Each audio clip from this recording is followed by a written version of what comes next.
Hello and welcome to this lesson of communication skills. So we're talking about communication skills now. Assertiveness and effective communication skills are essential for navigating peer pressure and maintaining your own values and boundaries. Here are some ways to help you assert yourself and communicate effectively in such situations. Number one, know your values. What are your values? Your values are the things that guide your decisions. They are the set of rules, more or less, that guide your decisions. They help you in making decisions. They help you even in choosing your friends. They help you in choosing your friends. They help you in managing your life. Understanding your own values, beliefs, and boundaries, knowing what is important to you. Your values can be hard, they can be soft. Hard values can be hair, can be clothes, can be shoes, can be cars. Knowing that some people say they like to look good, so they spend so much money on their hair and how they look. Knowing what is important to you will make it easier for you to assert yourself when those values are challenged. When two people are having a misunderstanding, it's not them, their misunderstanding, it's their values that are clashing. This is why we tell people, when you have a disagreement with someone, don't attack the person, attack the matter. Because it's not the person you have a challenge with, it is the situation or the value. Number two, practice assertiveness. It's very, very important. We have spoken about assertiveness before. Assertiveness is just being respectful. Assertiveness is about expressing your thoughts, your feelings, and your needs in a respectful yet firm manner. Practice assertive responses in everyday situations to build this skill. It is just expressing yourself, but in a respectful manner. Very important. You need to use I statements. Use I statements. When expressing yourself, use I statements to convey your feelings and needs without blaming or accusing others. For example, you can say, I feel uncomfortable with this, rather than you are making me uncomfortable. This is when I said you don't attack a person, you attack the matter. Okay? So, for example, say, I feel uncomfortable with what you're telling me to do, rather than saying you are making me uncomfortable. When you're saying you're making me uncomfortable, you're attacking the person. And guess what? The person is actually going to become defensive, and this can escalate very, very quickly. So it's important that you use I statements instead of attacking the person, saying you. Okay? Then another thing is active listening. Many times we listen to respond. We listen to respond. We're not listening to understand. So active listening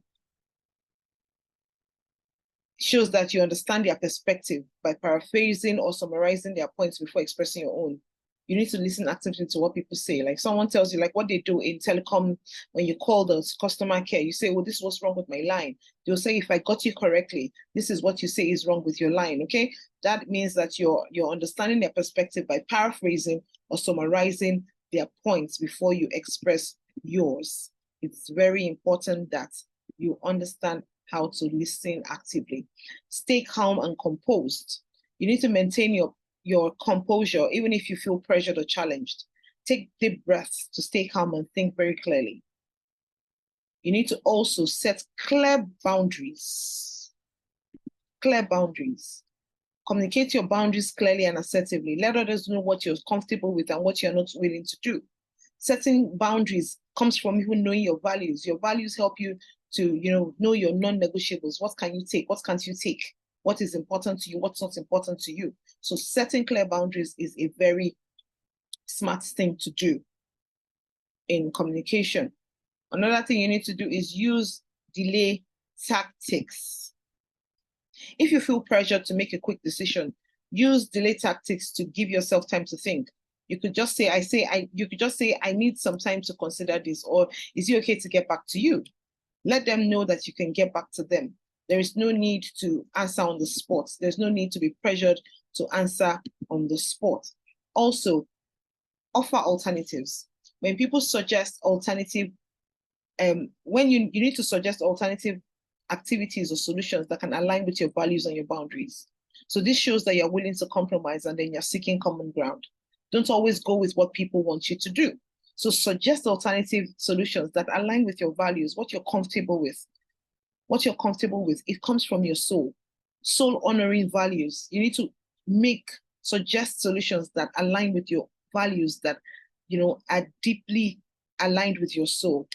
Be confident. It's important that you are confident in communication.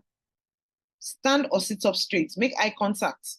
Use a confident tone of voice when you are asserting yourself. It's very important that you do that because people can tell when you are not sure. And when you are able to be confident, it can deter peer pressure. Confidence deters. This is why when I'm teaching peer pressure in peer pressure classes, I always teach self-confidence and self-esteem. It's very important. It can help you deter peer pressure. I need you to also learn to say no. Practice saying no. Saying no firmly and politely is a crucial skill. It's a life-saving skill. Practice it in front of a mirror or with a trusted friend just to build your confidence. Practice it. Practice saying no. It's important. No is a complete statement, and no is no. You don't have to say no, but no, and no is no. No is no. Surround yourself with friends who respect your boundaries and your values. And don't forget that you choose your friends based on your values. They say birds that flock together, birds of the same feather flock together.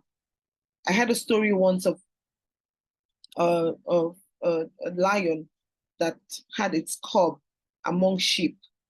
And so when the cub was growing up, he thought it was a sheep. He started actually, making sounds like sheep. It was the shepherd was taking care of it. So he really thought it was a sheep. And one day, a bigger lion in the bush saw it in the forest, was going to attack the sheep. And then when he got there, he saw that, oh, there's a cub here. And he called this little lion aside and said, what are you doing here? Do you know who you are? And the lion looked at him like, what are you talking about? I'm a sheep. And he was running around like a sheep. But like, no, you're not. He said, no, I'm a sheep. I've always been here. This is where I belong. And he took it. He dragged it more or less by the mane and took it to the river bank. And he made the lion the cub look into its reflection in the river. And as soon as the lion looked in, he saw that, oh, I look like you. And I don't look like those people. I see them. That's not what we look like. I look like you. And when he did that, the bigger lion let out a loud roar, as if to say, whoa, I have brought you into yourself. You have come into your own. As soon as the cub heard the lion, roar like that, he also let out his own roar. And that's how he found himself. So surround yourself with people who respect your values.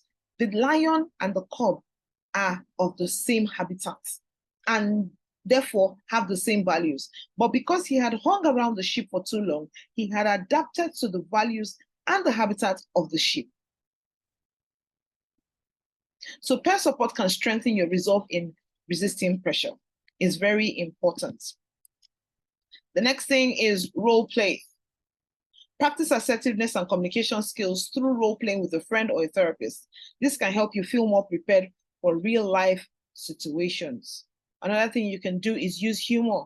Humor can diffuse tense situations. Use it to lighten the mood while you are still asserting your boundaries. Humor is a very potent way to communicate, especially when you have a tense situation. Another thing you need to do is stay informed. Knowledge is empowering. Knowledge that you apply. Applied knowledge is empowering. Stay informed about the potential consequence of giving into peer pressure, whether it's related to substance use or other behaviors. Stay informed. Be prepared for resistance. Understand that not everyone will accept your assertiveness gracefully and respectfully. So be prepared for resistance or pushbacks, but stand your ground respectfully. Not everyone is going to accept it. So you're going to have to stand your ground, but please be respectful about it. Seeking support, again, is a no-brainer. If you're struggling with peer pressure, seek support from a counselor, therapist, or a support group. They can provide guidance and help you develop effective strategies. Thank you. And I'd like to know what your values are. I want you to remember that assertiveness and effective communication are skills that can be developed over time. By practicing these strategies and staying true to your values and your boundaries, you can navigate peer pressure while maintaining your self-respect and well-being. A well-rested and emotionally balanced individual is better equipped to handle pressure. So tell me, what are your values? What are the things you hold dear to yourself? What are the soft values that you have? What are the hard values that you have? Are you honest? Do you like honesty? One thing that is a strong value for me is fairness. I like fairness. I like seeing people, I don't like seeing people being unjustly treated. I don't like people being oppressed. I love to be fair to people. I love people being fair to me. So fairness is one of my toughest values. So how will you respond assertively in a high-risk situation? Let's say someone comes to meet you and tells you, let's go and do such and such. How would you respond in that situation? I would like to know. So see you in the next lesson.